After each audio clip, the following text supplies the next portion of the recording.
अस्सलाम वालेकुम व्यूवर्स, कैसे हैं आप सब। उम्मीद है आप सब ठीक होंगे, खैरियत से होंगे। आज की जो वीडियो है वो मेहंदी के डिज़ाइन पे है।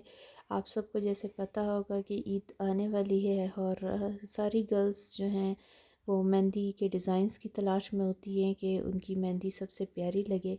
तो इस वीडियो में मैंने आपके लिए ईद के ओकेज़न के लिहाज से बहुत ही स्पेशल खूबसूरत मेहंदी के डिज़ाइन ऐड किए हैं। होप आपको पसंद आएंगे। अगर पसंद आए तो चैनल को सब्सक्राइब करना ना भूलें, लाइक करें और फ्रेंड्स के साथ भी शेयर करें। Thank you.